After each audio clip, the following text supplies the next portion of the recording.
Alrighty, so we're gonna go over a side control escape and then some front headlock chokes. So kind of building off the last thing we did last Tuesday, we're just gonna continue to build off that. So I'm here, I'm in side control. Obviously, I don't wanna be here. This is never a good spot to start in.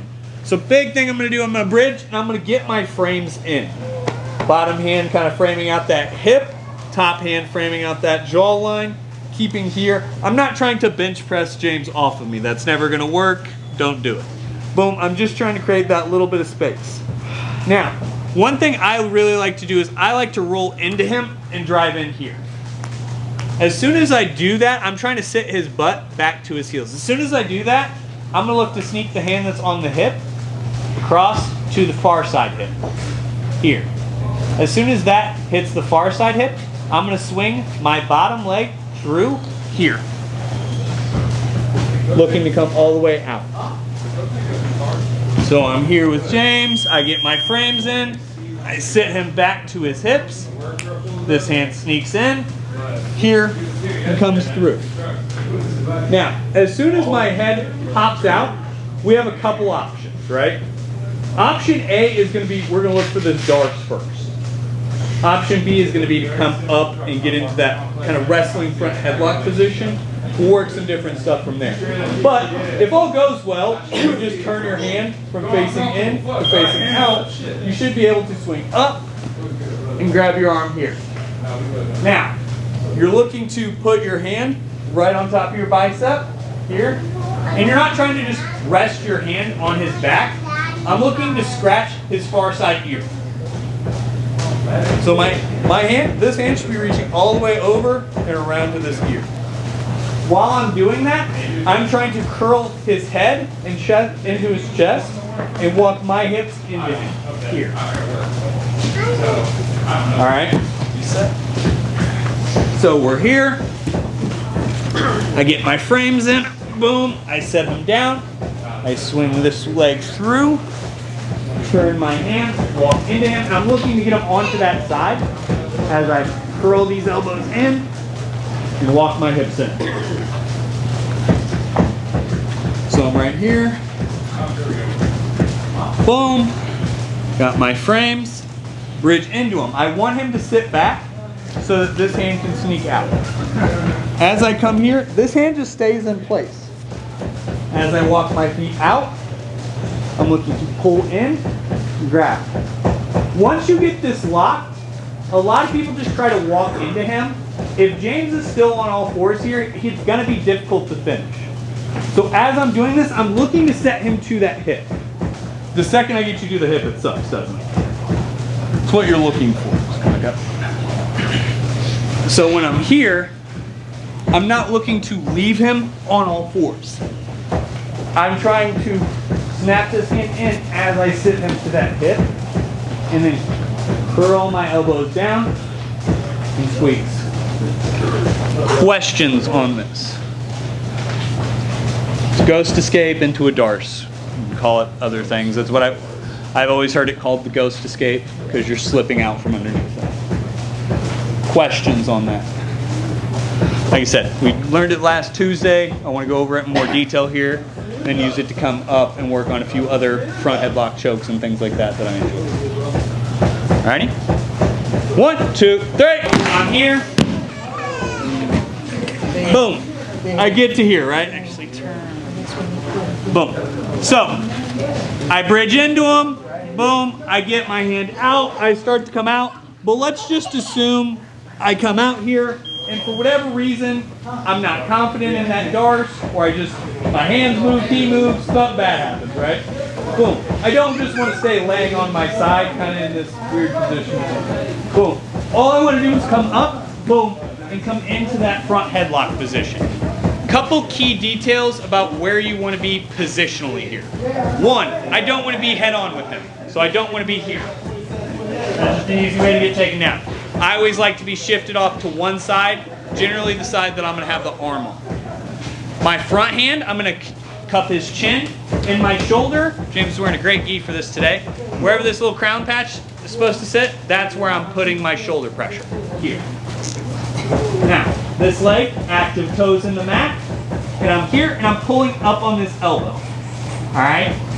Now, the nice part about this position is it gives us a lot of options, both positionally and submissionally. So when we're here, first thing we're going to work on is just getting up to that position and then circling behind. So I'm here, I'm going to stick my head right in his armpit, circle behind. I'm not going to let go of his hip or his chin until I get all the way behind him. So we're here. If I'm going to go to this side, I'm here. I'm keeping a good tight pressure on this and my weight's on James. So if James tries to go anywhere right now, if he tries to move or do anything, I can move him and do things. As I walk around, I'm keeping this tight, putting my head right in that side, walking around, grabbing that hip. As soon as I have that hip, I can turn and take that back. For those of you uncivilized people, you get this hip and then you politely ask him to stop moving. If you're a jiu-jitsu person, backpack drill. Or I can stay here and I like to start looking for that crucifix, start looking for all sorts of other unfriendly options. But the goal is to hit that ghost escape, come up to that front headlock, and use that position to take the back. Questions here? Shellac, I feel it brewing. Yeah, can I see it again? Yeah, absolutely. So we're here. Boom. I don't like what's happening. I bridge in. Boom. Thumb up. Position. Once I'm here, take that back. Once you're here, kind of dealer's choice of where you want to go, depending on your game and your style. Side you pop out on, keep control of the back of the elbow, drive your unicorn into almost their waist, right? Yeah. You know, if you're in jiu-jitsu, boom, backpack drill. If you're in MMA, backpack drill, or that hip ride you've worked in the past where you're looking for that wrist control, bad day jiu-jitsu options. I'm noticing like wrestling starting position. As far as like here. The other legs down. Yeah. Yeah. Here. No, I want him carrying me. Okay. So James, stand up right now. Yeah. All 190 pounds of sexy right now. It's on his hip pocket.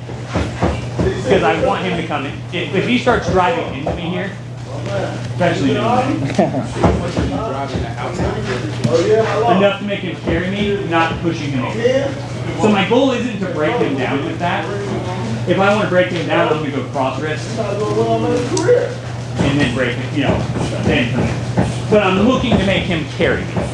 So like if I'm here, I'm not driving him over. So like if James is right here, I'm keeping that hip roll, and in MMA, I'm just hitting him. Now for jiu-jitsu, I may start doing some of my unfriendliness there. But for MMA, I'm grabbing that hip, maybe that far wrist, and hitting you until a ref politely asks me to stop. So I understand why I shouldn't do this, but Yes. I really like to turk the leg right there just because I did it in wrestling so much. So I understand like it exposes me, but boom, and coming, kind of just covering that ankle. yeah. Realize you're giving options over. Like that's what you have to, because what he's going to start to do is the broom skip escape. He's going to start to walk his hips back into me and start looking. So if I'm here with James and he covers that ankle, he has no idea what I'm saying. I have no clue. So I'm here. You're going to give up like broomsticks there, and you're going to give up some of that rolling half guard, some of that. I know there's inversion and entanglement there. Yeah. Is the same true? Because I feel comfortable. If you feel comfortable, realize my game isn't everyone's game, right? Everything in this world is a trade-off of risk-reward. One more thing. Can I see your positioning on your head again? Before you change the subject, Justin, is there any difference between underhooking the leg like that and sitting on top of the leg? If I'm going You understand what I'm saying while we're still in that? sit your hips up. So I'm here. The difference is if I'm here, I don't prefer this because I feel like it. No, I'm talking like you're like If I'm going to do anything That. on this leg, I'm going to crush his that. leg. Yeah, that's what I was asking. I prefer this. If you want to do something to his leg, just because I'm being a dick to James, this doesn't feel great. So if you're going to do Prefer anything, that over a full turk. Yeah, I would prefer that Okay, because okay. because the nice part is it doesn't give him the attachment for a lot of the entanglements Yeah. that he's going to, Yeah. the new age jujitsu is yeah. let's race to 50-50 in a footlock. That's Hated. where I was going with it. Was Yeah. that safer than? Yes, much safer if I'm going to do anything there. That's kind of what I was So, thinking. as far as we're walking around head in the hole here, boom, I'm keeping that here, and I'm keeping good head position and good pull on that chin until I get that. So you almost keep your head ribs to up to armpit. Oh, absolutely. I'm keeping that right in his ear. And you're driving your hip into him? Absolutely. So, like when I'm here, I'm driving all that weights in him right now. So if James wants to stand up and do anything right now, he's carrying me this whole time. Even if I don't do anything with this, how fun is this right now, James? Not fun. Not fun. So when I come here, it's really not fun. Boom, take that back. Play to your rule set and what you want to do there, you know. MMA, punches, knees, uncivilized things, jiu-jitsu, take the back, take the crucifix, things of that nature. You know. When you're coming across, you're giving the head, kind of putting that in the hole, like Yes. near side. Yeah, absolutely. Is there any focus you're gonna have from wrestling to this? Because I'm gonna have the habit of wrestling with that. Yeah, the only big thing is you don't want to duck your head underneath. Oh, really? So I want to be very diligent on my unicorn horn being in his ribs. And it's not going underneath. It's not. Yeah, it's not Okay. driving underneath. Okay. From a scoring standpoint, in jiu-jitsu, is it still two just hip to hip, or should you go behind for the two and then go? So generally it's going to depend on the tournament set. So it depends on if they're scoring a passing tournament or if they are a side control tournament. Depends on where you're at, how they're going to score that, and the ref you get. Some refs may not see that as a sweep.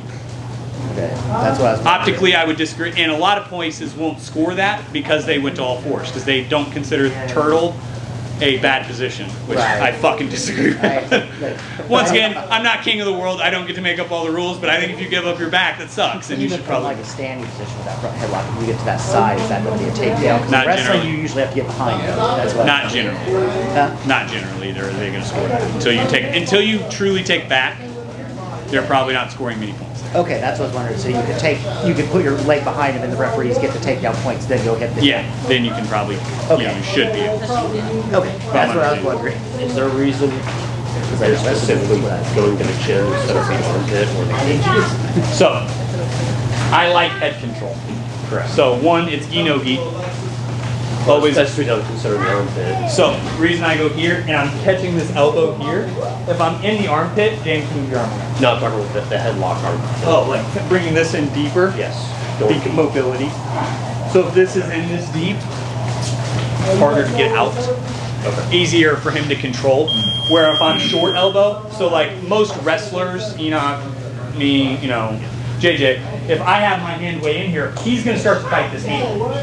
Where if I'm high elbow here, he can start to fight that hand, but there's not a lot to grab hold of. So that's why I'm keeping that short elbow, keeping that chin cup. I was just looking at the fact of normal route for the. Yeah, and now, when we go to an anaconda here in a second, yeah, you bury that fucker and you go. But that's when you want the anaconda. But when you're coming around, you're keeping chin strap. Oh, I'm keeping a chin until I have good control of his hips. Okay. So like when I'm here, chin strap, chin strap, chin strap, chin strap, until I'm here. And then I'll let it go. Can I see full detail from out there? From here? From Oh, from Rigo. Boom. So we're here. I step back. Boom. I walk myself out. Come up. grab chin strap right over. As soon as I come up here, I'm looking for that chin strap and that elbow pull. And in MMA, George St. Pierre. All right. Ribs. No questions. I know that some of the, James is real tired of your fucking questions. I know that some of the problem is that the people are bigger, but when I go with wrestlers and I get that position, they sit out. How do I keep them from doing that? Heavier pressure on them. So if I'm here, yeah. So if I'm here and James goes to sit out, I follow him through it. Yeah, I'm still holding that chin. So it's called a chin whip in wrestling. But if he sits out there, that's not the right, unless he has a lot of control of my arms, they shouldn't be sitting out. So like if I'm here and James starts getting control of stuff, like let's say I have this hand in a little deeper, and he starts to, grab this hand and stuff, and then goes to sit out, yeah, that's a lot safer. But if he's sitting through a chin whip there, or he's sitting through my chin grip here, all I'm doing is looking for that. I'm gonna look in. Come back to here. Yeah, almost up him from there and then take a side. Yeah, so 1 inch your pressure, you need to get better shoulder. All 100 and whatever pounds you needs to be through your shoulder into the back of his neck. And 2, if they go to sit out there without controlling your hands, whip them back to their back. 1, 2, 3. All right, so this next one, same concept. We're getting back to that front headlock. Boom, I bridge in. One of the things I'm noticing with a lot of you is you're kind of struggling in this section here. Couple things that'll help you. 1, I'm a really bad break dancer, probably due to my ethnicity. But I'm looking to swing this leg under and kick this leg over. For those of you who have ever watched like a bad breakdancing video, right? Boom, bop. Right? A little too Caucasian to be good at breakdancing, but that's how it's look, right? Cardboard down my line. Bop. Looking to kick those legs through, right?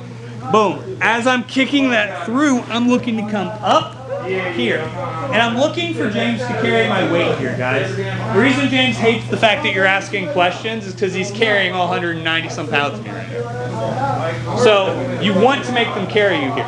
Now, once we're here, now we're going to look to change it up a little bit. I like to start by circling my head underneath here. And James is going to look to face me here because he doesn't like what's happening. All right, he's going to face. Boom. Now, we're going to look to commit this hand to the far side armpit. The way you're going to do that is your shoulder's going to drop from here to next to his ear. So I'm here, here. And it sneaks that hand to the far side. I'm going this way, here to here. If you're like, Dustin, it doesn't work, my arm doesn't reach. You have commitment issues, drop your shoulder. Here, like James, he has a few of those. Boom, you should be able to wave Darrell here. Boom, you're going to come here. As soon as you get this, you have a couple options.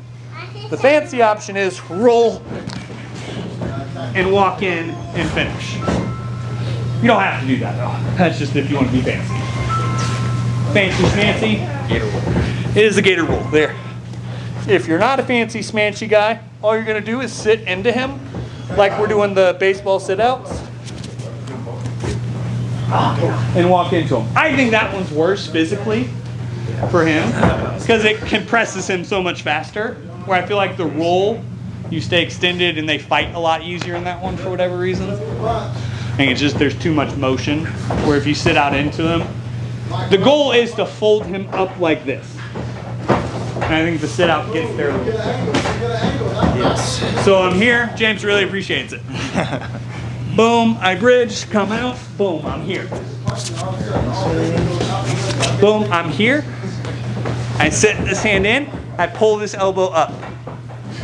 Here, same grip.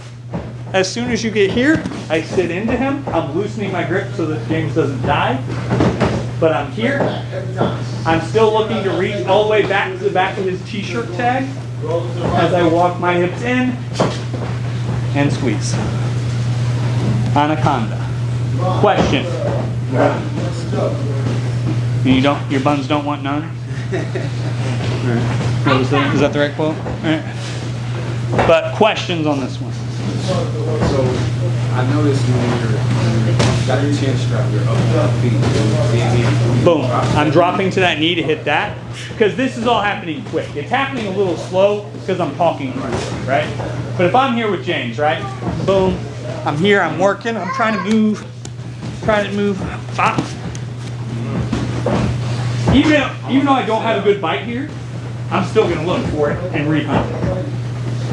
Almost like you're sitting down. Boom, yeah. It's very fast when you go for this. It should be fairly violent all at once. You let me relax. You let me relax. Because the other option that I'm not going to go over particularly a lot here, I'm trying to hit this as kind of a 3-part series. I'm either trying to put my head in the corner here, I'm trying to drop my hand through, or I'm trying to shuck him past. But we'll work on that at a different time. But questions on the anaconda? All right. What?